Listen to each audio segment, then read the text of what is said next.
गुड़िया नदी किनारे बैठी मिट्टी के घर बना रही थी। गुड़िया जब भी नदी के पास आती तो छोटे छोटे मिट्टी के घर बना बना कर खेलने लगती थी। गौरी कव्वी का बेटा जग्गू कौवा गुड़िया के पास आता है और गुड़िया के बनाए हुए मिट्टी के घर गिरा देता है। मैंने गिरा दिया, मैंने तुम्हारा घर गिरा दिया है, बहुत मजा आया मुझे। तुम बहुत बुरे हो, जाओ, मैं तुमसे बात नहीं करूँगी। गुड़िया अपने घर चली जाती है। मम्मा, मैं नदी किनारे बैठी मिट्टी के घर बनाकर खेल रही थी कि जग्गू कौवे ने वहाँ आकर मेरे मिट्टी के घर गिरा दिए। गुड़िया बेटी, आप मिट्टी के घर मत बनाया करो, पंख भी गंदे हो जाते हैं और फिर जग्गू जैसे पक्षी आपको तंग भी करते हैं। मम्मा, मैं कभी अब दोबारा जग्गू कौवे से बात नहीं करूँगी। फिर दूसरे दिन गुड़िया कीकी से कहती है, कीकी, क्यों ना हम दूसरे जंगल आम खाने जाएं? सुना है वहाँ एक आम का पेड़ है जिस पर पके हुए आम लगे हुए हैं। हाँ, बहुत मजा आएगा, हम वहाँ जाकर मीठे मीठे आम तोड़कर खाएंगे। चलो अभी चलते हैं। कीकी और गुड़िया उड़ते हैं। छोटे मिठू, आज कीकी और गुड़िया कहाँ है? वो दोनों तो दूसरे जंगल मीठे आम खाने गए हैं। मीठे आम? लेकिन वो मुझे क्यों नहीं साथ लेकर के? मैं भी जाऊंगा, मैं भी जाऊंगा। ऐसे कहते हुए जग्गू कौवा कीकी और गुड़िया के पीछे उड़ता है। अभी गुड़िया और कीकी रास्ते में ही थे कि जग्गू आ जाता है। गुड़िया और कीकी, मुझे छोड़कर तुम दोनों अकेले अकेले ही आम खाने जा रहे हो?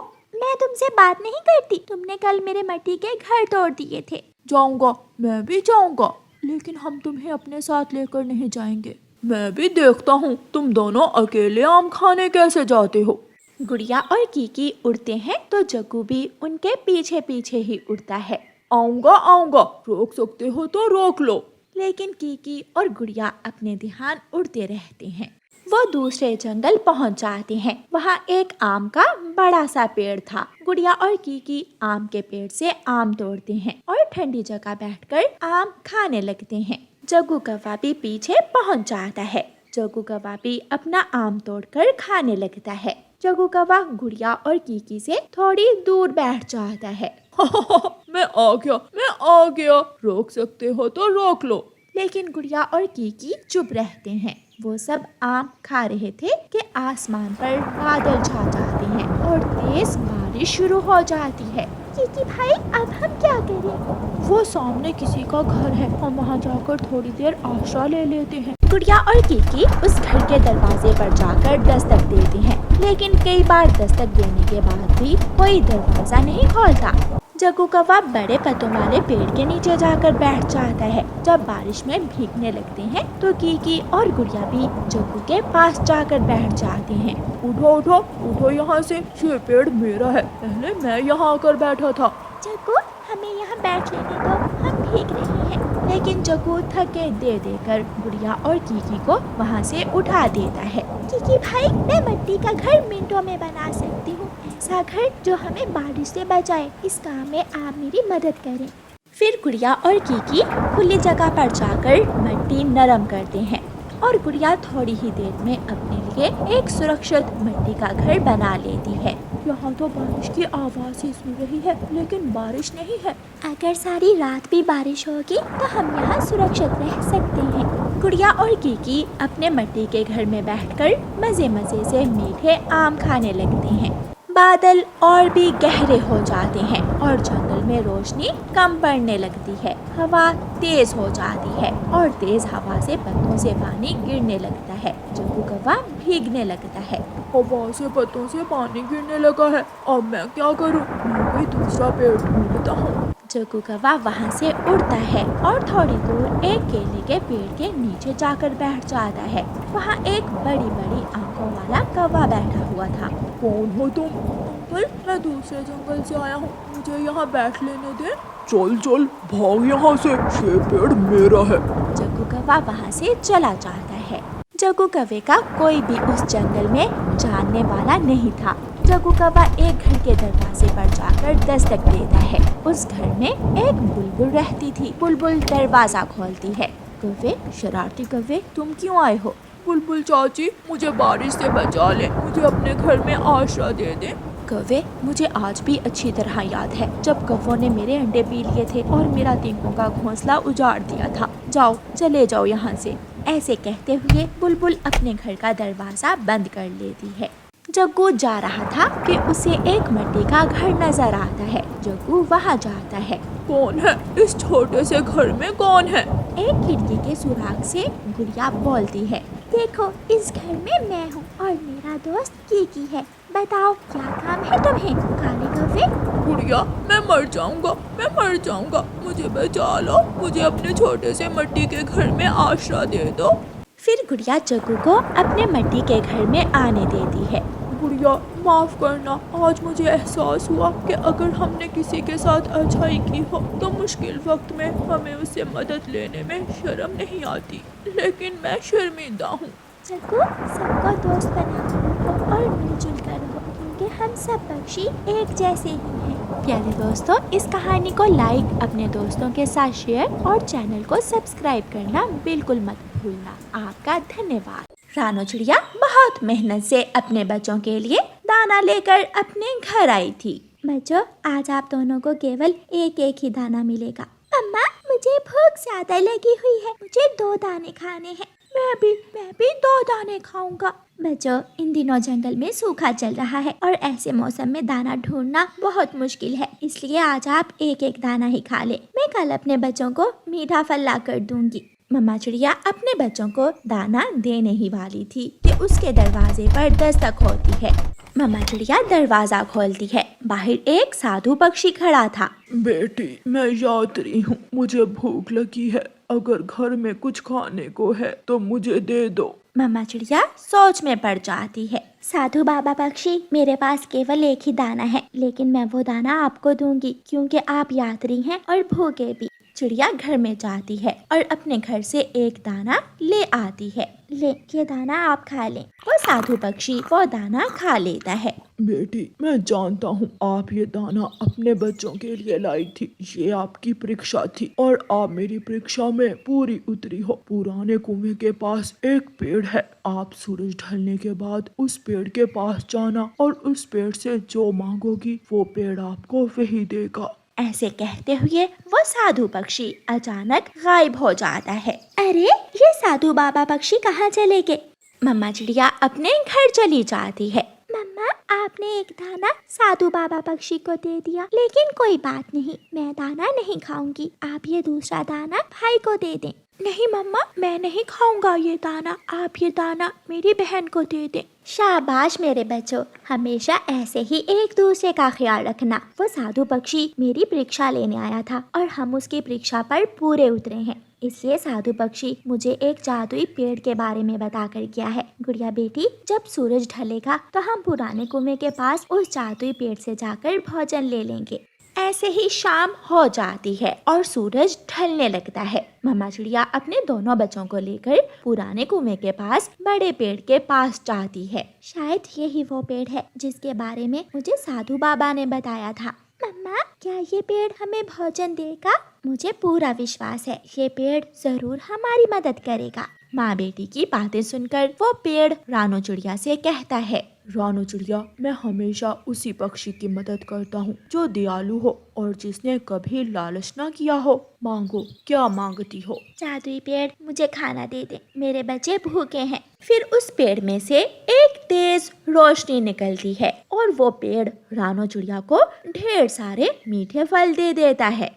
रानो चिड़िया मीठे फल लेती है और अपने बच्चों को साथ लेकर अपने घर चली जाती है। जब रानो चिड़िया अपने घर जाती है तो भूखा तोता रानो चिड़िया के पास आता है। चिड़िया चिड़िया, मैं बहुत भूखा हूँ, मुझे खाने को कोई चीज दे। तोते भैया, चिंता ना करें, अब हमें भोजन लेने के लिए कहीं जाने की जरूरत नहीं है। आप हर रोज मेरे पास आकर अपना भोजन ले जाया करना। तोता ये सुनकर बहुत खुश होता है। चिड़िया तोते को एक मीठा फल दे देती है। तोता मीठा फल लेकर खुशी खुशी वहाँ से चला जाता है। रास्ते में जाते हुए तोते को जंगल का लालची कालू कौवा मिलता है। वो तोते से पूछता है, तोते तोते, तुम ये मीठा फल कहाँ से लाए हो? मैं ये मीठा फल चिड़िया से लाया हूँ, जाओ तुम भी चिड़िया से जाकर मीठा फल ले लो। कौवा भागता है और रानो चिड़िया के घर के दरवाजे पर जाकर दस्तक देता है। चिड़िया दरवाजा खोलती है। चिड़िया चिड़िया, मैं बहुत भूखा हूँ, मुझे खाने को कोई चीज दे दो। कौवे भैया आप देर से आए हैं। मेरे पास जो मीठे फल थे वो तो मैंने बांट दिए। तोता ले गया, बुलबुल ले गई और कबूतर। अब तो कल ही आपको मीठा फल मिलेगा। चिड़िया चिड़िया, तुम ये मीठे फल कहाँ से लाई थी? कौवे भैया ये सीक्रेट है, ये मैं आपको नहीं बता सकती। ठीक है, लेकिन कल भूल ना जाना चिड़िया, मेरे लिए भी मीठा फल जरूर लेकर आना। कौवा चला जाता है। ये सीक्रेट है। गोरी गोरी, वो छोटी चिड़िया का सीक्रेट हमें जानना होगा। हम कल छुप छुप कर चिड़िया के पीछे जाएंगे और चिड़िया का सीक्रेट जान लेंगे। फिर वो दोनों लालची कौवे ऐसा ही करते हैं। जब दूसरे दिन रानू चिड़िया अपने बच्चों को साथ लेकर पुराने कुएं की तरफ जादुई पेड़ के पास जाती है तो कौवे चिड़िया का पीछा करते हैं। कौवे चिड़िया से थोड़ी दूर झाड़ियों में छुप कर बैठ जाते हैं। पेड़ पेड़ जादुई पेड़, मुझे खाना दो। आज कौवा भी मेरे पास मीठा फल लेने आएगा, तोता और कबूतर भी, सबके लिए मुझे खाना दे दे। शाबाश रानू चिड़िया, मुझे विश्वास था कि तुम अपने साथ साथ दूसरे पक्षियों की भी मदद करोगी। दूसरे ही लम्हे उस पेड़ से तेज रोशनी निकलती है और वो पेड़ रानू चिड़िया को ढेर सारा दाना और फल दे देता है।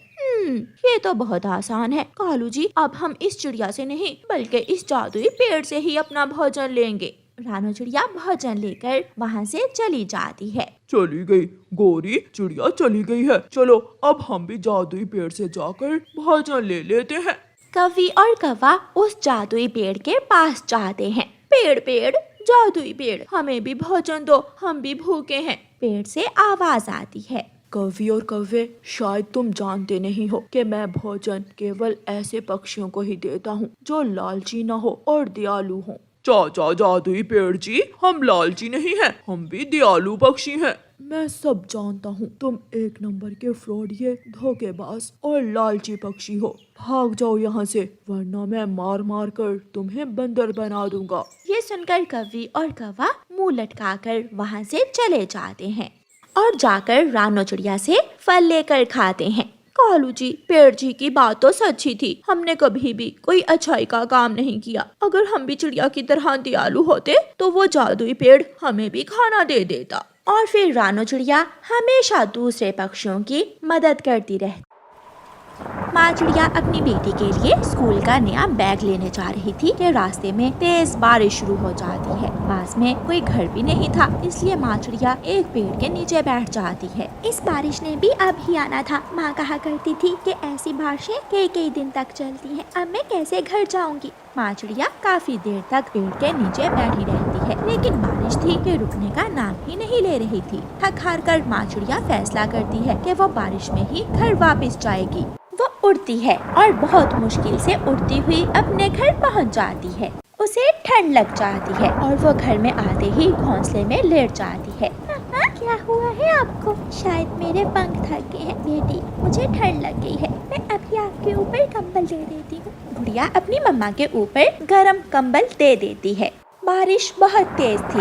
एक दिन, 2 दिन और फिर 3 दिन गुजर जाते हैं। चिड़िया के घर में खाने को जो भी था वो खत्म हो जाता है। अम्मा, रसोई में दाल का डिब्बा भी खाली हो गया है और कोई अनाज भी नहीं बचा। गुड़िया बेटी, अगर मेरी तबीयत ठीक होती तो मैं काम पर चली जाती। अब क्या होगा, मुझे तो खुद भी कुछ समझ नहीं आ रहा। मैं चली जाऊंगी काम पर, आपकी जगह मैं काम कर लूंगी। लेकिन बेटी, आपसे कैसे काम होगा? अम्मा, अब मैं छोटी नहीं हूँ, मैं कर लूंगी। गुड़िया अपनी माँ से जिद करके अपनी मम्मा की जगह गोरी कौवी के घर काम पर चली जाती है। छोटी चिड़िया, तुम्हारी माँ कहाँ है? थोड़ी बारिश के आगे तुम्हारी माँ तो घर में ही बैठ गई। आंटी, मम्मा को बुखार है, शायद मम्मा को ठंड लग गई है। मैं मम्मा की जगह काम करने आई हूँ। तो फिर जल्दी से बर्तन धो लो, बाहर आंगन की टूटी के साथ बर्तन पड़े हैं। मालकिन, मैं बर्तन उठाकर रसोई में ले आती हूँ। बाहर बारिश में बैठकर मैं कैसे काम करूँगी?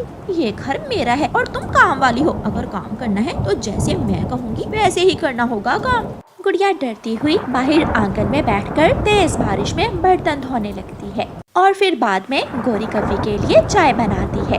वो गोरी के घर के सारे काम करती है। मालकिन, सारे काम हो गए, अब मैं जाऊँ? हाँ, रसोई में डिब्बे में खाना पड़ा है, उठाओ और चली जाओ। गुड़िया रसोई से खाना लेती है और अपने घर चली जाती है। मम्मा, क्या गोरी मालकिन आप आपको भी ऐसे ही तंग करती हैं? हाँ बेटी, एक नौकरानी की मालकिन के सामने क्या उगा के कोई बात कर सके। लेकिन मम्मा, मैं ऐसा नहीं करूँगी और ना ही आपको करने दूंगी। आज का खाना तो मैं ले आई हूँ, लेकिन कल से मैं कुछ नया करूँगी। कुछ नया क्या करोगी बेटी? मम्मा, मैं कल ही बताऊंगी। फिर गुड़िया खाना खाती है और आधा खाना अपनी मम्मा को दे देती है।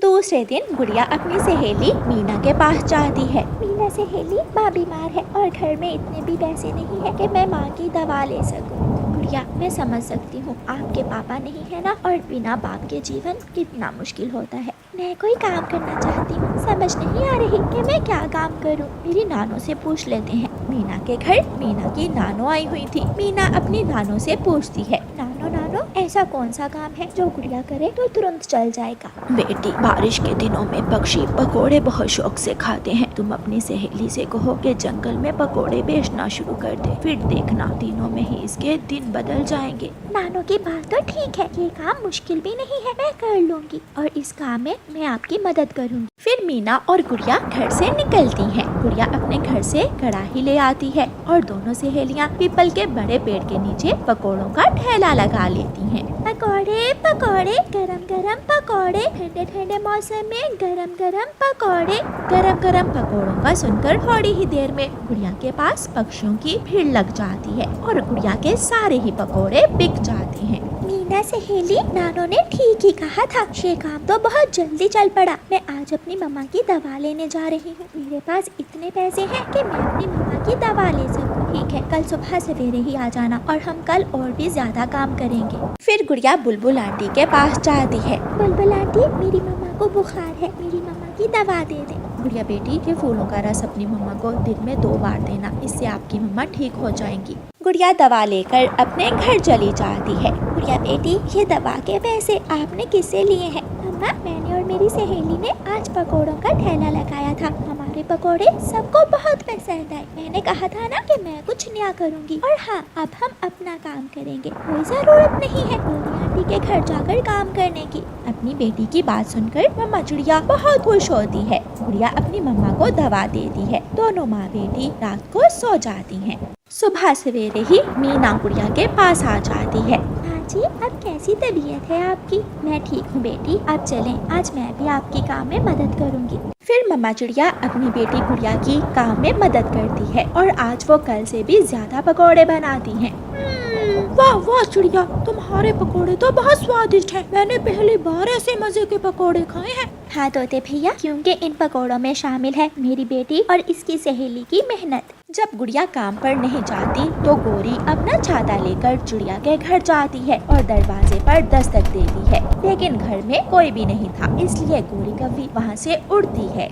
रास्ते में पीपल के पेड़ के नीचे गोरी कव्वी, रानू चिड़िया, उसकी बेटी गुड़िया और उसकी सहेली मीना को देखकर वहाँ चली जाती है। चिड़िया, तुम यहाँ पकोड़े बना रही हो, काम तुम्हारा बाप करेगा मेरे घर का। गोरी बहन, मेरी बेटी ने मुझे सिखा दिया कि किसी का काम करने की बजाय अपना ही काम करना चाहिए। माफ करना, अब हम आपके घर का काम नहीं करेंगे। तो मैं कोई और काम वाली रख लूं? कल क्या, आज ही रख ले आंटी गोरी। और शुक्रिया उस दिन मुझसे बारिश में बर्तन साफ करवाने के लिए, क्योंकि अगर आप ऐसे ना करती तो शायद मैं दूसरे दिन भी आपके घर ही काम करने आ जाती।